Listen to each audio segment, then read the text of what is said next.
Chào mừng các bạn đã quay trở lại với series Hôm nay ăn gì của kênh Cô Ba Bình Dương. Các bạn có khỏe không? Cuối tuần này mình sẽ cùng bạn chuẩn bị một bữa ăn thịnh soạn để đổi vị, giúp cả nhà đỡ ngán cơm và ngon miệng hơn. Chúng ta sẽ cùng nhau làm món bò kho bánh mì theo cách mới, sau đó tự tay chuẩn bị món ăn kèm thanh mát. Cuối cùng mình sẽ bày các bạn thực hiện món bánh tráng miệng đặc biệt, đảm bảo cả nhà ai cũng khen. Nào chúng ta cùng vào bếp nha các bạn. Mời các bạn tham khảo qua nguyên liệu và liều lượng theo từng phần để tiện chuẩn bị trước khi nấu nha.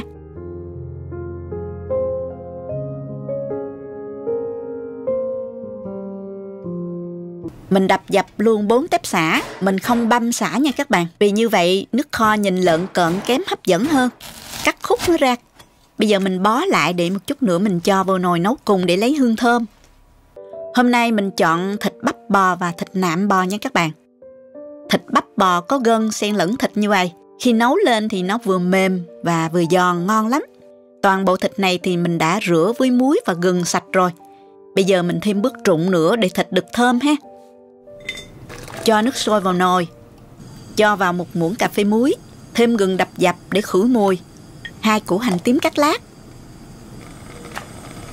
Khi nước sôi á, thì mình cho bò vào trụng. Nhớ trỡ thịt nha các bạn.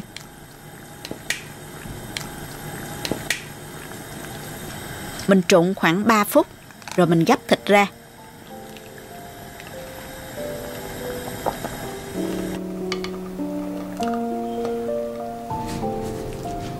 Bây giờ mình cắt thịt luôn nè.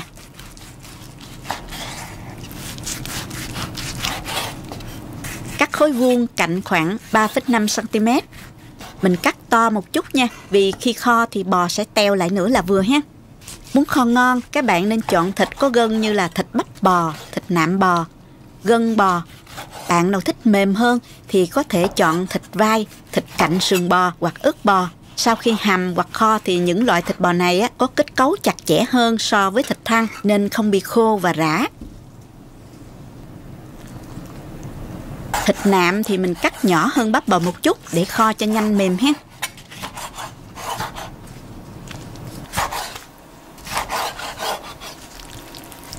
Cắt xong thì mình cho qua thố để ướp luôn nè. Với 2 kg thịt bò thì mình sẽ ướp vào đây 1,5 muỗng canh hành tím băm, 1 muỗng canh tỏi băm. Vị mặn thì gồm có 1 muỗng cà phê muối, 2 muỗng canh bột nêm gà. Các bạn dùng loại bột nêm nào cũng được ha. Vị ngọt gồm có 2 muỗng canh đường, 1 muỗng cà phê bột ngọt. Bạn nào không dùng bột ngọt thì mình không cho vào nha. 2 muỗng canh nước tương, 1 muỗng cà phê tiêu. Tiếp theo là 1 muỗng canh bột cà ri, nửa muỗng canh bột nghệ, 1 muỗng cà phê ngũ vị hương và nửa muỗng canh bột ớt paprika. Loại ớt này không cay, thơm và nó cho màu rất đẹp. Các bạn có thể thay thế bằng ớt bột Hàn Quốc loại nhuyễn để làm kim chi đó các bạn. 2 muỗng cà phê bột thơm. Đây là cỏ xạ hương được làm thành dạng khô như thế này nè. Nó rất hợp với món bò kho. Ở Việt Nam thì các bạn tìm ở những chỗ bán gia vị hoặc mua trên mạng nha các bạn. Nếu không có cũng được nhưng nó giảm thơm chút xíu nha. 1 muỗng canh rưỡi rượu mai quế lộ. Các bạn có thể thay thế bằng rượu nấu ăn hoặc rượu trắng cũng được. Để tạo màu đẹp cho món bò kho thì ở đây mình dùng 2 muỗng canh màu dầu điều. Các bạn có thể thay thế bằng bột màu điều cũng được. Trộn đều hỗn hợp lên. Và để bên ngoài nhiệt độ bình thường khoảng 1 tiếng cho bò ngấm gia vị. Sau đó thì cho vào ngăn mát nha các bạn. Thời gian ướp thì khoảng từ 3 đến 4 tiếng thì thịt mới ngấm ngon. Nếu ướp qua đêm thì càng ngon nha các bạn. Quế và tây hồi thì mình rang với lửa nhỏ. Khi nghe mùi thơm là được. 10 gam quế và 3 đến 4 cái tây hồi là đủ. Nếu cho nhiều quá thì sẽ bị gắt mùi đó nha. Bạn nhớ lưu ý ha. Sau 3 tiếng thì thịt đã ngấm rồi. Mình bắt đầu kho luôn nè. Cho vào 3 muỗng canh dầu. Cho hành tím nè, tỏi, xào lên cho thơm. Vì lượng thịt hơi nhiều nên mình dùng chảo xào cho dễ ha. Nếu nấu ít các bạn xào thịt trong nồi rồi nấu luôn cho tiện nha. Tiếp theo cho thịt vào xào. Mở lửa lớn nha các bạn. Chúng ta đảo đều lên, xào cho thịt nó săn lại. Mới xào thôi mà mùi thơm hấp dẫn quá luôn các bạn ơi. Mình xào khoảng 5 phút nha.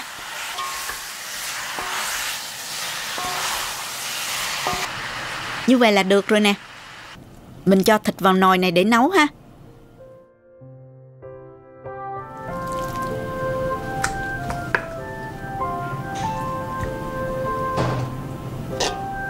Kế tiếp thì mình cho vào 1 lít nước dừa tươi. Mở lửa lớn cho nước sôi lên. Cho vào 2 miếng gừng đập dập, hương liệu quế, hồi đã rang. Rồi cho sả đã cột lúc nãy vào. Cho thêm vài lá nguyệt quế để lấy hương thơm. Hớt bọt nếu có ha.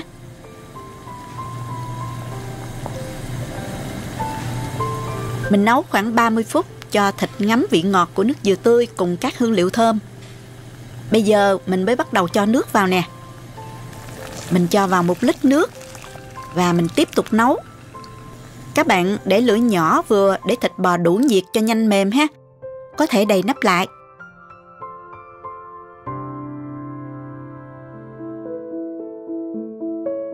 Tiếp theo mình đi xào phần cà rốt. Cho 1 muỗng canh dầu vào chảo. Cho một ít hành tím băm vào, phi thơm. Và cho cà rốt vào. Xào cho cà rốt nó se mặt ngoài. Và mình nêm vào 1 muỗng cà phê bột nêm gà và một ít tiêu cho thơm. Bước này giúp cà rốt thấm vị khi kho và không bị rã đó các bạn.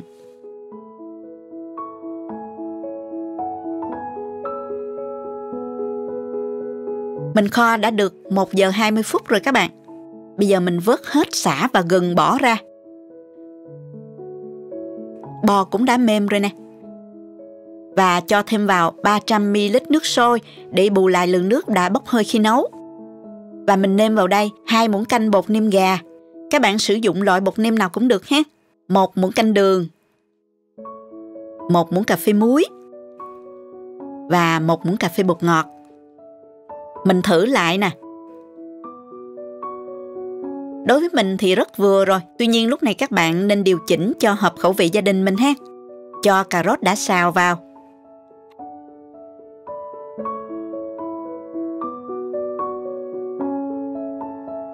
Hạ lửa thật nhỏ và mình nấu khoảng 10 phút nữa thì cà rốt vừa chín mềm. Trước khi hoàn thành thì mình có vài lưu ý nhỏ là thời gian nấu mềm thịt bò tùy thuộc vào từng loại thịt bò, bò tơ hay bò già nữa nha các bạn. Nên chọn thịt tương đồng nhau để thịt được mềm cùng lúc. Khi sử dụng gia vị tạo thơm, nhớ dùng vừa đủ để bò kho không bị gắt. Và bây giờ mình muốn cho nước bò kho có độ sánh nhẹ đó, thì mình hòa 2 muỗng canh bột bắp với 4 muỗng canh nước.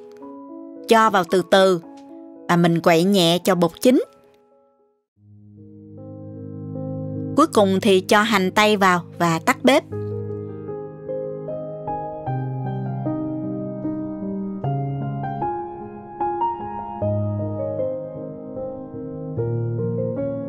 Mình đã hoàn thành xong bò kho rồi đó. Mình múc ra tô ăn ngay cho nóng nha. Nhìn hấp dẫn không nè?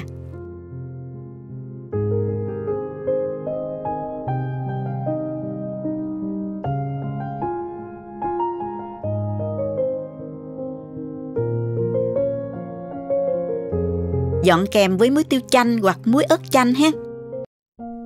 Vì đã có sẵn thịt bò cho nên tiếp theo sau đây chúng ta sẽ cùng nhau bóp gỏi. Món gỏi này nghe tên thôi đã thèm, đó là món gỏi bò tái chanh đó các bạn. Công thức và cách thực hiện của mình đơn giản, cực nhanh, chỉ với vài nguyên liệu. Bò thấm vị vừa vặn mà quan trọng nhất là vẫn giữ được độ mềm thơm của bò tươi, ăn ghiền luôn đó. Nào, mời các bạn làm tiếp món này nha.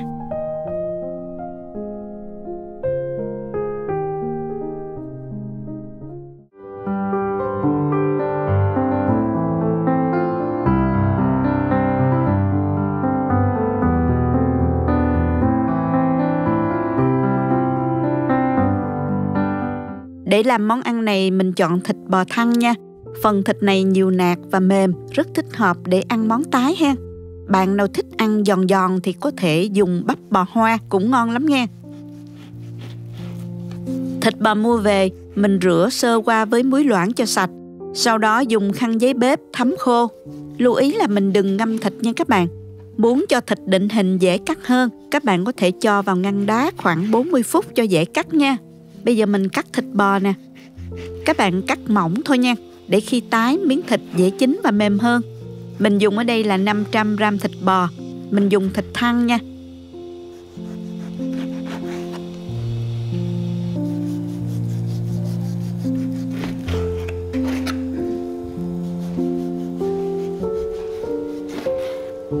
Cắt xong thì các bạn cho hết vào tô. Cắt thêm 5 trái chanh cỡ vừa nha các bạn.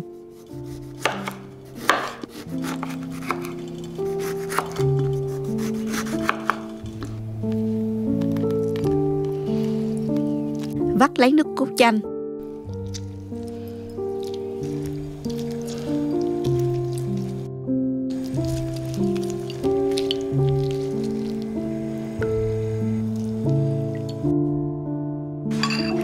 Sau đó các bạn cho toàn bộ nước cốt chanh này vào thịt bò.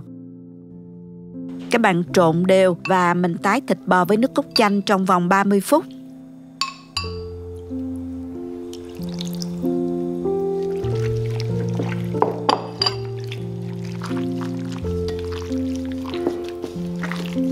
Mình bọc kín và để vào ngăn mát tủ lạnh ha. Trong lúc chờ đợi mình sẽ chuẩn bị một vài nguyên liệu để ăn kèm. Món gỏi này mình ăn kèm với hành tây nè. Mình chuẩn bị một thau nước, cho vào 1 muỗng cà phê đường và 1 muỗng canh giấm, hòa tan. Thêm một chút đá nữa.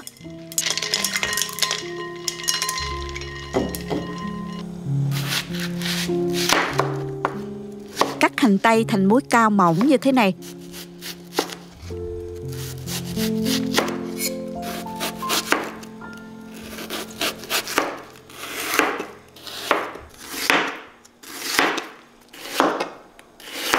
Sau đó mình cho ngay vào thau đá ngâm để giảm đi mùi hăng của hành nha các bạn.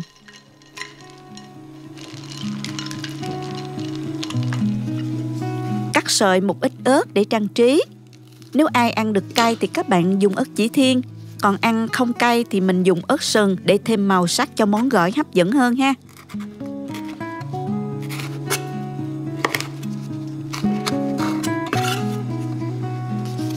Cắt thêm một ít rau thơm như bạc hà hay húng cây để trộn gỏi nè. Cắt thêm vài lát chanh để trang trí nữa ha. Tiếp theo mình pha nước trộn gỏi. Cho vào chén 6 muỗng canh đường và 6 muỗng canh nước mắm ngon.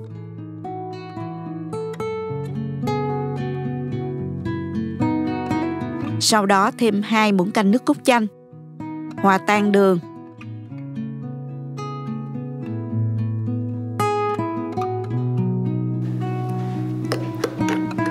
Bây giờ mình lấy thịt trong tủ lạnh ra để cho bớt lạnh, rồi mình chuẩn bị một nồi nước để trụng thịt nha. Thịt bò ngâm chanh cũng đã tái đi một phần rồi nè các bạn. Rồi mình cho thịt vào rây. Lấy vừa phải, không quá nhiều nha. Nấu đến khi nước thật sôi nha. Nước thật sôi thì mình cho thịt vào trụng nè. Dùng đũa đảo cho thịt chín đều nha. Nếu thích ăn tái thì mình để khoảng 6 đến 7 giây. Còn bạn nào thích ăn vừa chín thì mình để khoảng 10 đến 12 giây ha các bạn. Cho thịt vừa trụng vào tô để lát nữa mình trộn gỏi nha. Sau đó mình đợi nước sôi lại mới cho đợt thịt bò tiếp theo. Và mình trụng nha các bạn.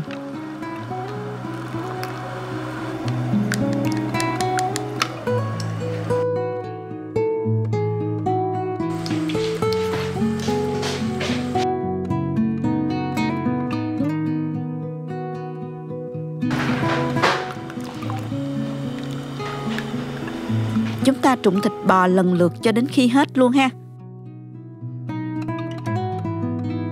Phần thịt bò đã trụng xong, mình cho 2 đến 3 muỗng canh nước mắm trụng gỏi vào. Trộn đều lên.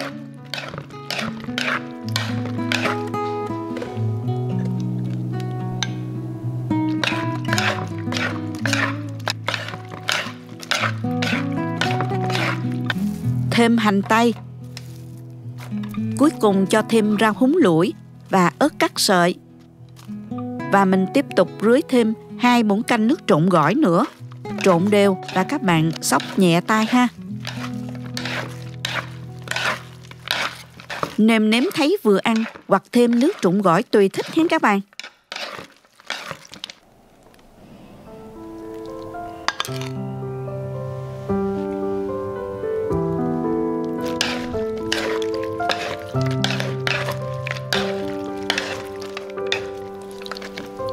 Mình trộn đều và cho ra đĩa.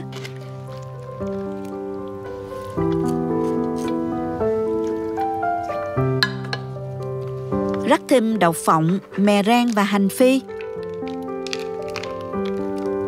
Trang trí thêm vài lát chanh nữa nè.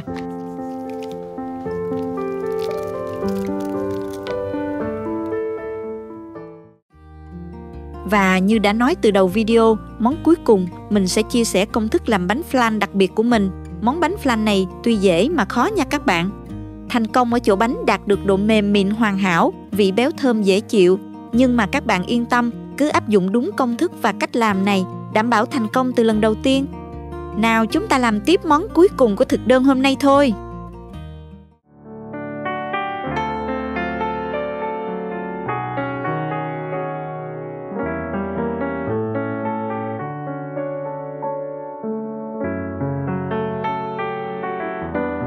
Để làm bánh flan, mình chuẩn bị khuôn. Có nhiều loại khuôn khác nhau.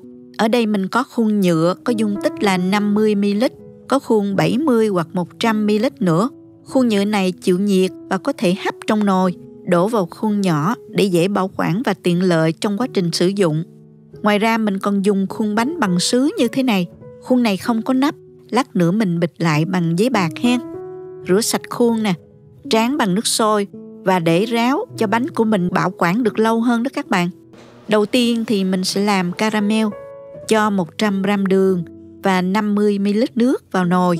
Thêm một ít nước cốt chanh để không bị lại đường. Đun với lửa vừa, không khuấy nha.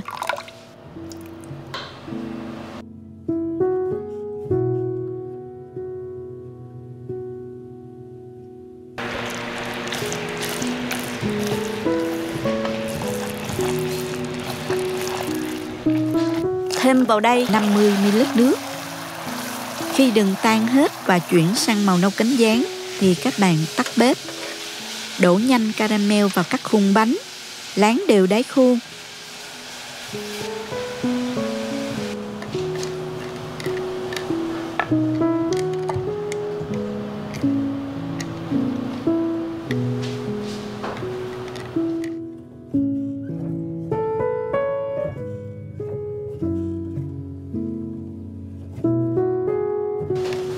Mình dùng ở đây là 5 cái trứng xay lớn. Mỗi cái là định lượng khoảng 50 đến 65g cả vỏ luôn nha. Để bánh có độ mềm vừa phải thì mình dùng ở đây là 4 cái trứng nguyên và 1 lòng đỏ trứng.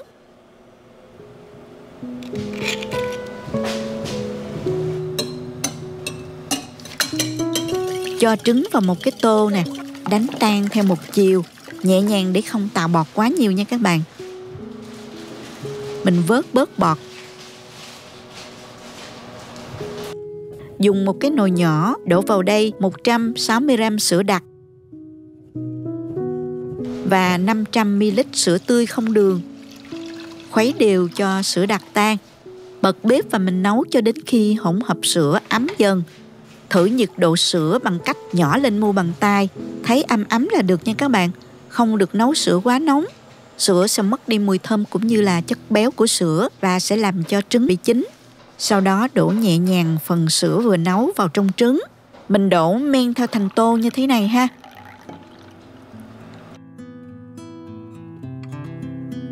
Sau đó mình thêm 1 muỗng cà phê tinh chất vani cho bánh flan thơm hơn nha.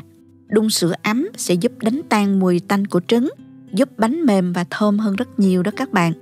Sau khi hòa tan hỗn hợp, mình lọc lại qua rây cho vào một cái ca có phễu như thế này cho hỗn hợp được mịn màng hơn.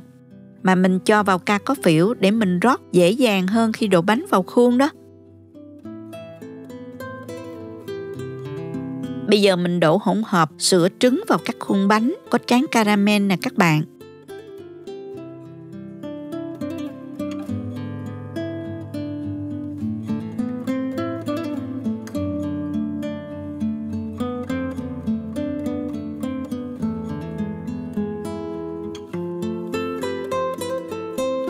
đổ từ từ men theo thành khuôn nha.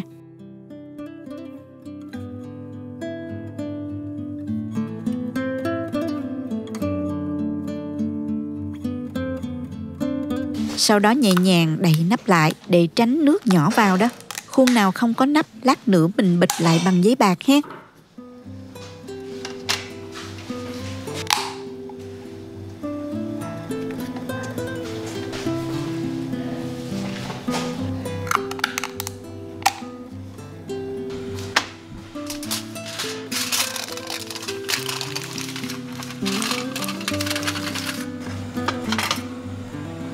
Bây giờ mình cho bánh vào xửng hấp nha.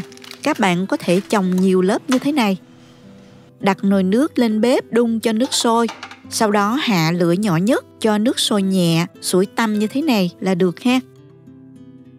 Hấp cách thủy khoảng 30 đến 40 phút, hoặc các bạn có thể nướng bánh trong lò, làm nóng lò ở nhiệt độ 150 độ C. Đặt khuôn vào khay nước nóng, nướng cách thủy khoảng từ 30 đến 40 phút. Kiểm tra bánh chín bằng cách xăm tăm vào bánh. Nếu tăm rút ra sạch là bánh đã chín rồi đó bạn. Để bánh nguội hẳn, sau đó cho vào tủ lạnh ít nhất là 2 giờ trước khi thưởng thức nha.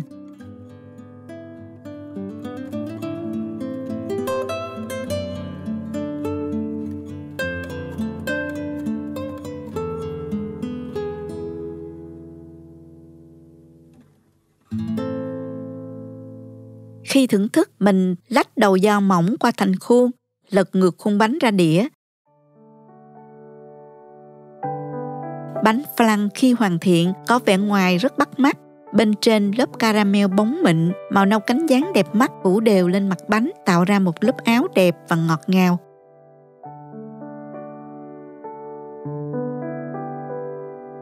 Khi lật ngược khuôn bánh ra đĩa, lớp caramel này chảy nhẹ xuống, bao phủ toàn bộ bánh, làm tăng thêm sự hấp dẫn.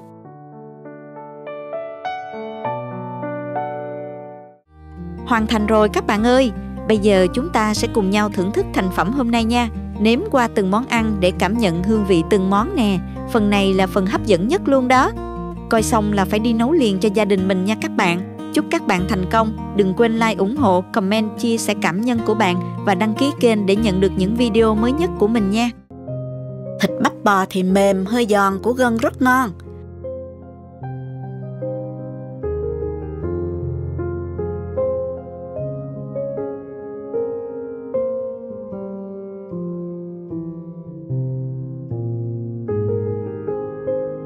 Nạm mềm nè, gân bò nở, dẻo. Gân bò góp phần lớn tạo cảm giác ngon miệng và hấp dẫn. Vị mặn ngọt vừa phải, hòa cùng các hương liệu thơm, nhẹ nhàng không gắt. Khi ăn, chấm thêm chút muối tiêu chanh cho đậm đà nè. Phần nước có độ sánh nhẹ, vị thơm béo vừa phải, cũng hấp dẫn không kém đâu các bạn. Chấm với bánh mì ngon lắm luôn. Cà rốt vừa chín tới, mềm nhưng không nhũng. Nếu nấu nhiều còn dư lại, các bạn hâm sôi lại để qua ngày dùng càng thấm ngon hơn nữa nha. Món gỏi có vị chua chua thanh thanh, thơm thơm của chanh. Thịt bò ngấm nước sốt trụng gỏi vừa vặn. Thịt chín vừa mềm và ngọt, rất ngon đó các bạn. Món gỏi thanh mát đặc biệt phù hợp trong những ngày nắng nóng và ăn dễ ghiền luôn đó các bạn.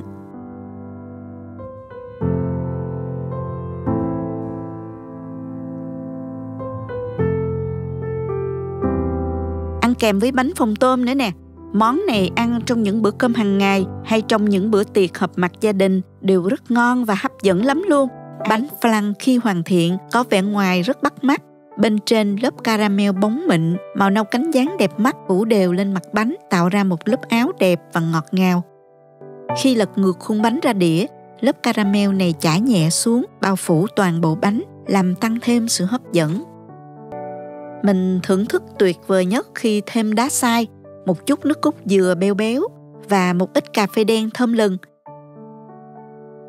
Phần bên ngoài của bánh flan có màu vàng nhạt, mịn và đều màu. Khi cắt vào bên trong, bạn sẽ thấy bánh flan có kết cấu mịn màng, không bị rỗ hay là lỗ nhỏ, chứng tỏ bánh đã được hấp hoặc là nướng đúng cách. Bạn sẽ cảm nhận được độ mềm mịn tan chảy ngay trong miệng, khiến cả nhà ai cũng thích mê. Chúc các bạn thành công và làm bánh lăng thật ngon cho gia đình mình thưởng thức nhé.